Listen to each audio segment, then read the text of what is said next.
예배에 함께 하신 우리 예배에 참여하신 사랑하는 성도님들 주님의 이름으로 축복합니다. 옛날 계급 사회에서는 절대로 접촉해서는 안 되는 천민 계급이 있었습니다. 천민 계급과 접촉한다고 하는 것은 그 사람과 같은 신분이 된다고 하는 것을 의미했습니다. 우리나라에도 양반과 상놈 제도 같은 것이 있었습니다. 예수님 당시의 유대 사회에서는 세리가 바로 이 천민 계급에 속해 있었습니다. 당시 세리들은 일반인들에게 엄청난 세금을 거뒀습니다. 사실은 로마 정부가 요구하는 세금보다 훨씬 더 많은 세금을 거둬서 로마 정부가 원하는 만큼만 주고 나머지는 자기들이 다 먹었습니다. 그래서 세리들은 돈벌레라고 무시를 당했습니다. 우리나라 같은 경우도 일제 앞잡이 같은 그런 경우겠죠. 그런데 오늘 본문을 보면 예수님께서 길을 가시다가 세관에서 일하고 있는 세리를 부르십니다. 그리고 세리의 친구들, 부정한 친구들, 죄인들과 함께 어울려 식사를 하십니다.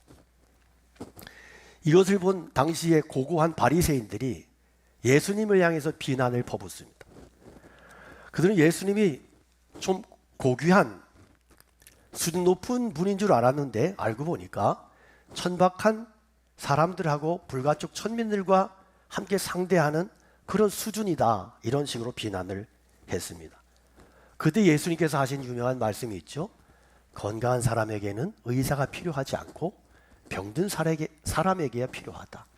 내가 죄인을 부르러 왔다, 이렇게 말씀을 하세요. 다시 말해서 예수님께서는 이런 죄인들과 어울리시는 것이 바로 그 사람들에게 예수님이 필요하기 때문에, 그래서 오늘 이 예수님의 말씀은 우리 예수 믿는 사람으로서 세상 속에서 어떻게 살아가야 되느냐 하는 것에 대해 중요한 지침이 되는 말씀입니다. 예수님께서 길을 가시다가 세관에 앉은 세리를 부르셨는데 세리가 선뜻 따라 나오는 것을 보면 그는 이전에도 이미 예수님의 부르심에 대해서 동경했던 잠재적인 예수님의 제자였다 하는 사실을 우리가 알 수 있습니다. 그런데 예수님께서 그를 보시고 나를 따르라 그랬더니 다 버리고 예수님을 따라 나섭니다. 궁금한 것은 예수님께서 그 많은 사람들 중에서 하필이면 불가촉 천민 같은 이 죄인 세리를 왜 부르셨을까 하는 거예요.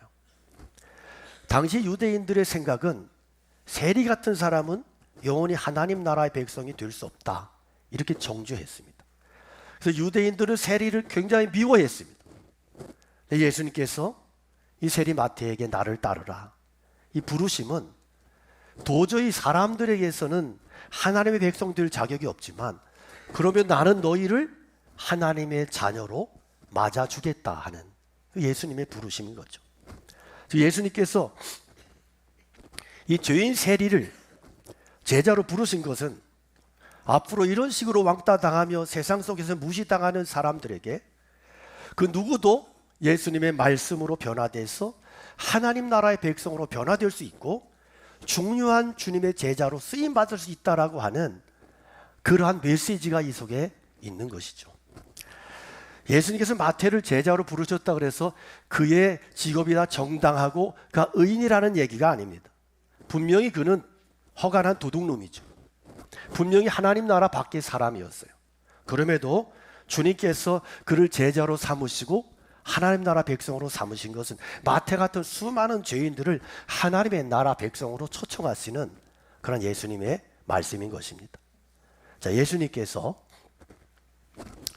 세리 마태를 제자로 삼으셨다는 소식은 다른 모든 세리들과 세리 친구들에게 엄청난 기쁜 소식이 됐어요.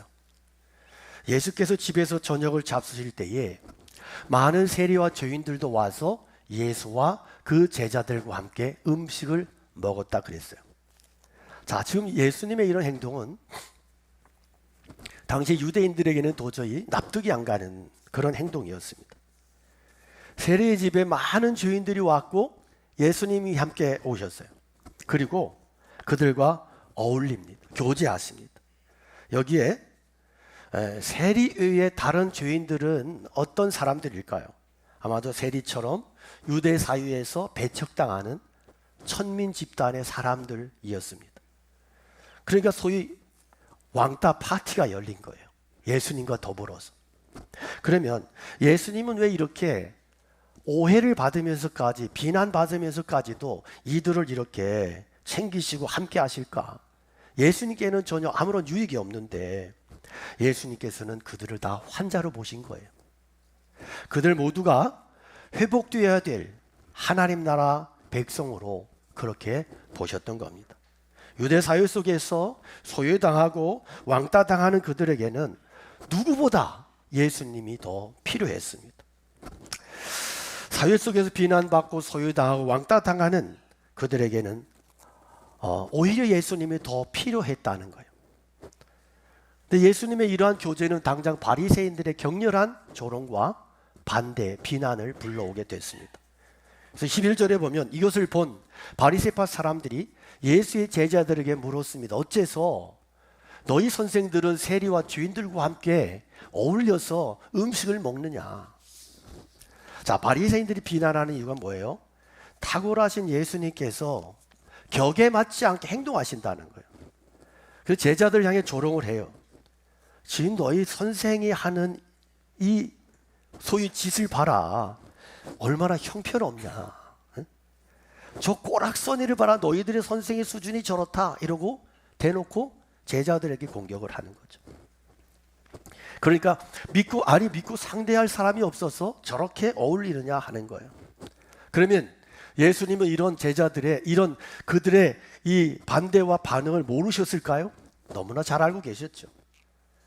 그러나 예수님께서 그런 반대를 손해를 본인이 당하시면서라도 그들을 만나주시고 함께 식사하고 교제하시는 이유가 뭐냐? 인간은 다 똑같은 죄인이라는 거예요. 모두가 도토리 키재기라는 거예요. 뭐 의인인 척하고 잘난 척 해봐야 거기서 거기다. 어쨌든 동일한 죄인에 불과하다. 여러분 오늘 우리가 제 감기에 걸려가지고 본래 목소리가 멋있는데 좀 그렇습니다. 죄송합니다. 오늘 새 예배당 건축하고 온 세대 연합 예배 이제 첫 번째로 드리는 시간인데요. 오늘 우리가 결심할 것이 있어요. 그건 뭐냐 하면 더 겸손해져야 된다. 겸손해져야 돼. 그래서 복음은 죄인들의 복음이에요. 주님께서 성경을 보면 고아와 과부들을 향해서 저들이 내 백성이라고 건들지 말라고 그만큼 복음은 죄인들의 복음인 것이고 연약한 자들의 복음이다 하는 겁니다. 그래서 우리가 약자를 무시한다면 누굴 무시하는 거예요? 하나님을 무시하는 거예요. 우리가 친한 사람들끼리 어울리고 나와 의견이 맞지 않는 사람을 거부하고 무시한다면 그는 하나님을 무시하는 것이 되는 겁니다.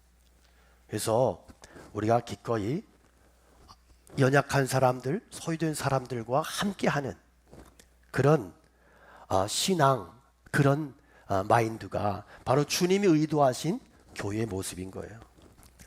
오승재라고 하는 사람이 쓴 우리 예수님이라고 하는 책 속에 나오는 이야기인데 제일교회라고 하는 짧은 소설이 있어요. 왜 제일교회냐 하면 이 사람들은 다 제일이라고 생각해. 잘났어, 아주 잘났어 정말. 그래가지고 자기들은 다 똑똑하고 수준이 높고 이런 사람들로 모여있는 교회인데 어느 날 그 교회에 한쪽 팔이 없는 거지가 예배 드리겠다고 온 거예요. 그랬더니 안내위원이 딱 막아서면서 아니 이런 꼴로 교회에 오면 안 돼요. 안 돼요. 그래 막았어요. 그랬더니 이 거지가 아니 예배 드리러 왔는데 왜 막냐고. 그랬더니 거기에 이제 막 과다한 친절을 베푸는 황 목사가 나와가지고 어떻게 오셨어요? 막 이래. 그랬더니 거지가 그래요. 나 예배 드리러 왔는데 자꾸 막는다고. 그러니까 그럼 들어가시라고 막 그래가지고 뒤에서 안내위원들은 황 목사를 욕하고 전 눈치 없다고 욕하고 그냥 막 올라갔어. 예배를 드렸어.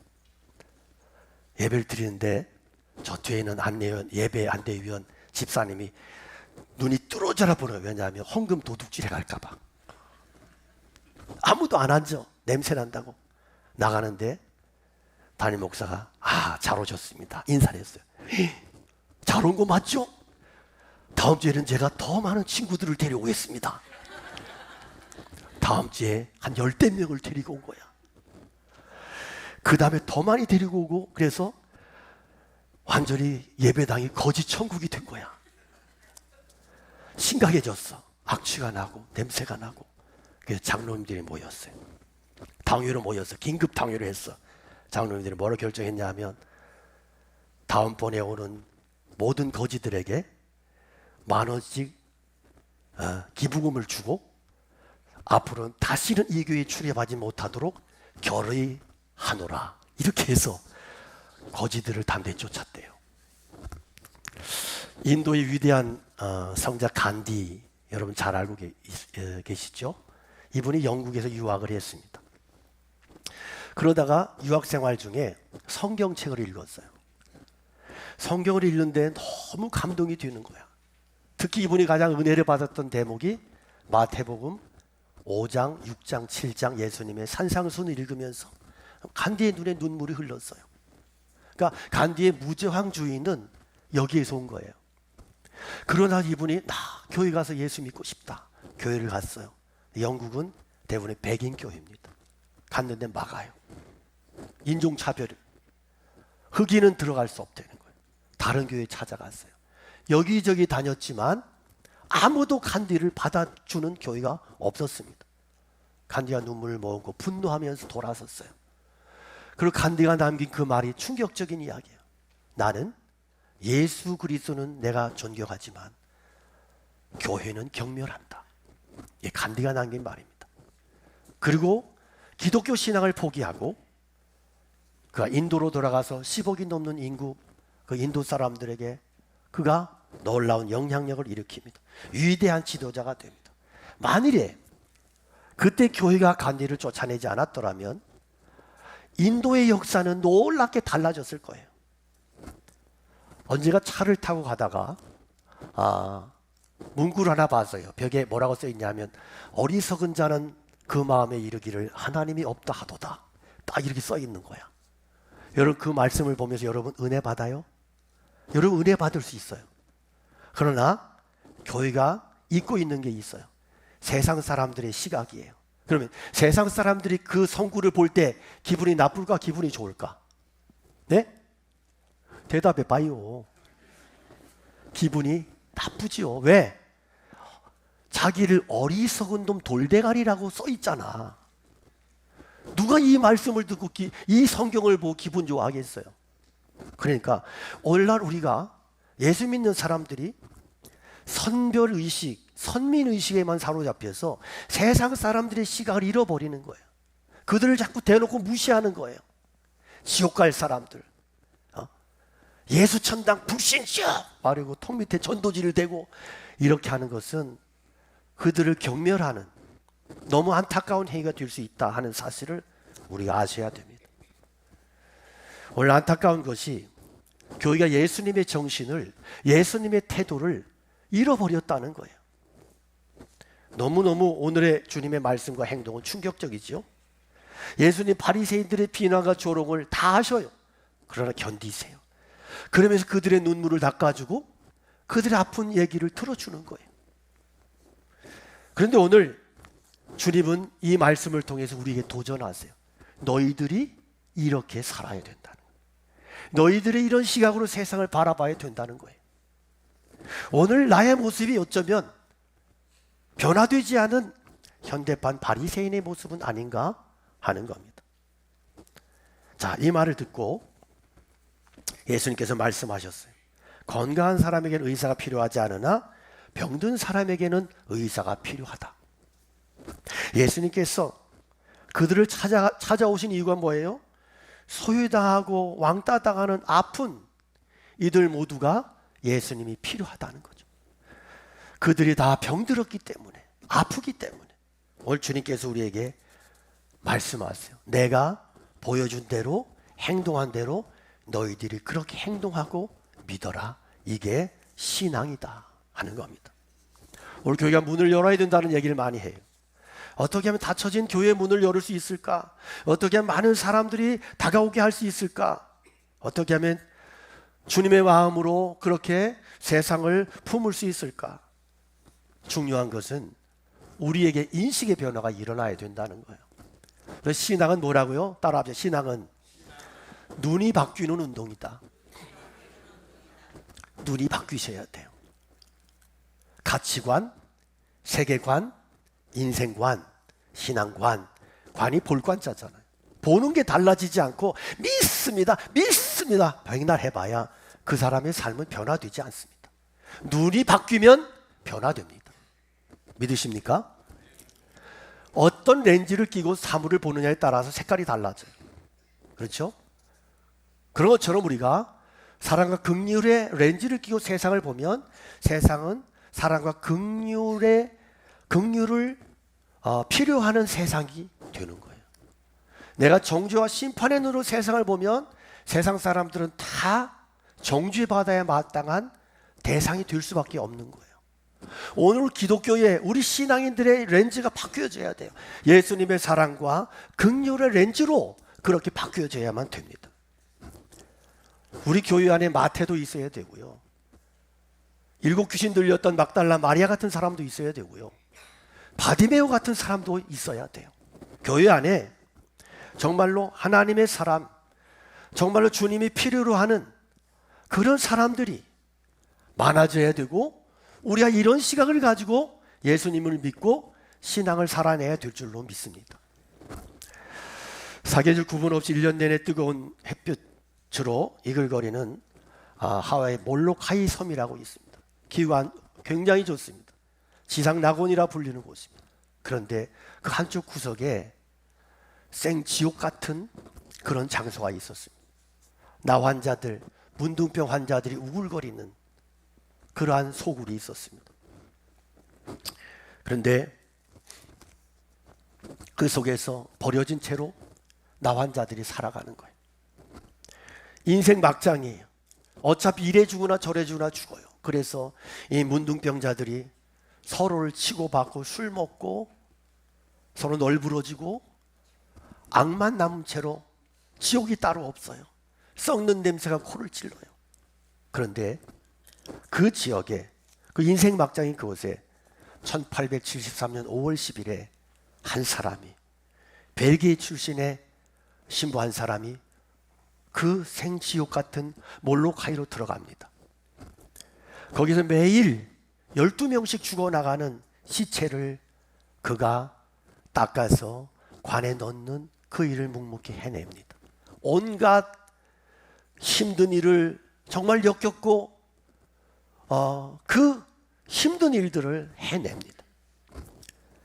700여 명이 되는 나 환자들의 집을 지어주고 의사 없이 악만 남은 그들의 심부름꾼이 되어서 그들에게 그리스도의 사랑을 열심히 심어주고 섬깁니다. 매일 죽어가는 그들을 장례를 치러줍니다. 이렇게 어려움 속에서 환자들을 희생적으로 돌볼 때 그 나 환자들이 다 존경합니다. 이런 사람이 없다. 그때쯤 돼서 이 다미엔이 그들에게 복음을 전합니다. 예수 믿으라고. 썩어 들어가는 병자들에게 그렇게 복음을 전하니까 이 환자들이 뭐라 하면 그럴 줄 알았다. 야, 네가 나처럼 눈이 떨어지고 코가 없어지고 발가락 손가락이 다 없어진 이런 꼴을 하고 네가 예수 믿으라 그러면 내가 믿겠다. 다 이러고 거역하고 다 싸늘하게 돌아서고 비웃습니다. 그 앞에서 이 다미안이 절망합니다. 그리고 그가 비장한 결심을 합니다. 주님의 제단 앞에 나가서 울면서 기도합니다. 주님, 저들이 나를 받아들이지 않습니다. 저를 저들과 같이 만들어 주십시오. 죄인을 구하기 위해서 죄인이 되셨던 예수님처럼 제가 문둥이들을 구원하기 위한 문둥이가 되기 원합니다. 그의 기도는 비장했습니다. 울면서 그렇게 부르짖습니다. 그렇게 기도를 드리고 열심히 그들을 섬기고 그러다가 어느 날 그가 이렇게 예배를 함께 돕는데 촛불에 이렇게 손을 대고 닿았어요. 근데 이 손이 감각을 모르니까 나 환자는 그래서 집례하던 그분이 그래요. 다미엔 당신도 문둥병 환자가 됐구나. 그 순간에 다미엔이 그 자리에 무릎을 꿇고 눈물을 흘리며 그렇게 고백합니다. 주님, 제 기도에 응답해 주셔서 감사합니다. 그러고 나서 그가 문둥병 환자들에게 복음을 전합니다. 사랑하는 여러분, 주님은 문둥병 걸린 저와 여러분을 사랑하십니다. 그가 그렇게 외칠 때 거기에 모였던 그 소굴에 있는 문둥병 환자들이 전기에 감전된 것 같은 그러한 충격을 받았다 그래요. 3년이 지날 때 그곳에 있었던 모든 나 환자들이 눈물 흘리며 예수님을 믿고 영접하는 기적이 일어났습니다. 나 환자가 됐지만 낙심하지 않고 참된 친구가 된 것을 오히려 기뻐하면서 주변에서는 당신 몸을 돌보라고 만류했지만 그는 아랑곳도 없이 열심히 목숨을 걸고 나 환자들을 섬겼습니다. 그리고 그렇게 한 지 5년 후에 그렇게 해서 16년 동안을 그렇게 섬기고 나서 그가 1889년 49살의 나이로 주님의 품에 안기게 됩니다. 모든 나 환자들이 이 다미엔이 죽었을 때 온통 널브러져서 뒹굴면서 울었대요. 부모님이 돌아가신 것보다 더 크게 슬퍼하며 그렇게 울었대요. 통곡했대요. 그가 죽으면서 이런 유언을 남깁니다. 내 주님을 위해 모든 것을 바쳤습니다. 그래서 나는 세상에서 가장 행복합니다. 형제들이여, 내가 죽거든 새벽마다 내가 엎드려 주님께 기도했던 해변가의 바쁘아 나무 그 밑에 나를 묻어주시오. 그가 이렇게 유언을 남기고 사랑하는 주님의 품에 안겼습니다. 여러분, 오늘 우리가 예수님처럼 정말 죄인의 친구가 되기를 결심하기 원합니다. 왕따의 친구가 되시기로 결심하셔야 됩니다. 혹시 여기에 왕따 당하는 우리 친구들이 있다면 세리처럼 예수님을 환영하고 예수님께로 달려갈 수 있는 그러한 믿음의 용기가 있기를 간절히 원합니다. 주님께서 반드시 회복시켜 주실 것입니다. 우리 교회가 세상의 죄인들을 정죄하는 교회가 아니라 그들을 품어주고 사랑하고 용납하며 다가가는 주님의 진정한 제자, 주님이 정말로 인정하시고 축복하시는 그런 믿음의 교회, 믿음의 종들이 다 되시기를 주님의 이름으로 간절히 축원합니다. 우리 함께 말씀 기억하면서 찬양 올려드리겠습니다.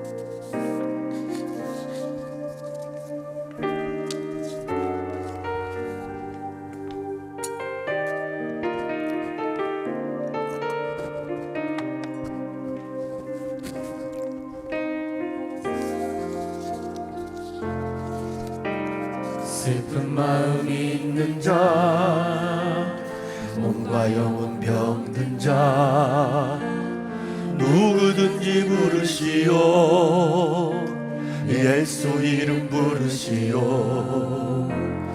그 이름을 믿는 자, 그 이름을 부르는 자, 그가 어떤 사람이든 그는 구원하리리. 한 번 더 합니다. 슬픈 마음 있는 자, 몸과 영혼 병든 자, 누구든지 부르시오. 예수 이름 부르시오. 그 이름을 믿는 자, 그 이름을 부르는 자, 그가 어떤 사람이든 그는 구원하리. 은과 금 내게 없으나 은과 금 내게 없으나 나 가진 것 너에게 주니 능력의 이름 예수라 그 이름을 붙드시오 그 이름을 믿는 자 그 이름을 외치는 자 그가 어떤 사람이든 그는 주의 영광 보리라 아멘 예수 예수 오 능력의 그 이름 예수 나 외쳐 부르네 예수 예수 오 구원의 그 이름 예수 나 외쳐 우리 손을 들어 고백합니다 우리에게 주신 영광의 이름 우리에게 주신 영광의 이름 어찌 잠잠하리 세상에 크게 외쳐 부르는 나의 주 예수 그리스도 예수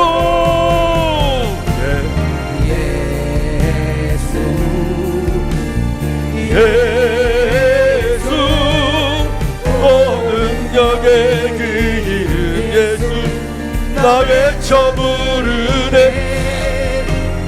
예수 예수 오 능력의 그 이름 예수 나 외쳐 부르네 예수 그리스도 우리 전 함께 기도하기 원합니다. 오늘 말씀을 기억하면서 죄인들의 친구 되신 예수님 오늘 이 말씀이 내가 앞으로 살아가는 날 동안에 나의 삶을 이끌어가는 말씀 되기 원합니다. 내 좋은 대로 내 기분대로 내 감정대로 신앙생활하는 안타까운 인생이 아니라 예수님의 마음대로 예수님의 뜻대로 예수님의 생각대로 예수님 기뻐하시는 모습으로 그렇게 신앙생활하며 예수님을 따라가며 그렇게 사는 주님의 진정한 제자로 저희를 세워주시고 축복해달라고 우리 시간 함께 예수님 이름 한번 부르시고 기도합니다. 주님 아버지 하나님 주님의 은혜를 구합니다.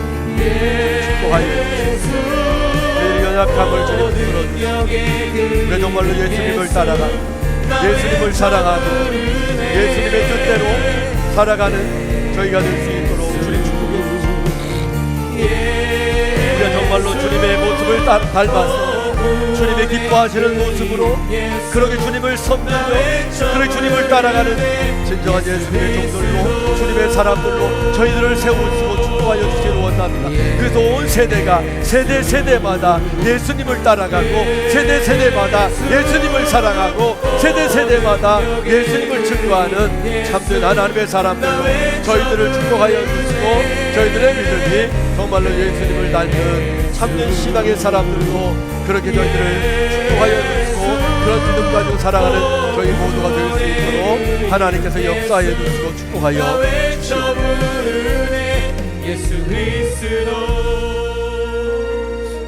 하나님 아버지 오늘 온 세대가 함께 모여 하나님께 예배 드릴 수 있는 귀한 은혜 허락해 주시니 감사합니다. 우리 유치부, 유초등부, 청소년부, 청년부, 장년부 모두가 오늘 주신 말씀을 기억하며 예수님처럼 살아갈 수 있는 믿음 주시고 오늘 우리가 정말로 내 생각과 나의 모든 고집과 내 모든 자존심과 내 모든 이기적인 욕심과 탐욕을 다 내려놓고 예수님을 따라갔던 그러한 제자들처럼 예수님을 사랑하며 사랑한 만큼 예수님을 닮아가며 예수님을 따라가는 신실한 믿음의 종들로 살아갈 수 있도록 저희를 축복해 주시고 우리의 남은 생애가 정말 예수님의 사랑받는 예수님의 기쁨이 되는 그러한 삶을 살아갈 수 있도록 우리 모든 세대를 축복하여 주시고 붙들어 주시옵소서. 이제는 우리 주 예수 그리스도의 은혜와 하나님 아버지 크신 사랑하심과 성령님의 감화 감동 역사 축복하심이 주님의 말씀을 듣고 그 말씀을 가슴에 새기고 세상을 향하여 믿음을 결단하며 나가는 온 세대 위에 사랑하는 교회 공동체 그리고 사랑하는 이 나라 이 민족 세계 열방 선교지 나라들 위해 영원토록 함께 계시옵기를 간절히 축원하옵나이다. 아멘.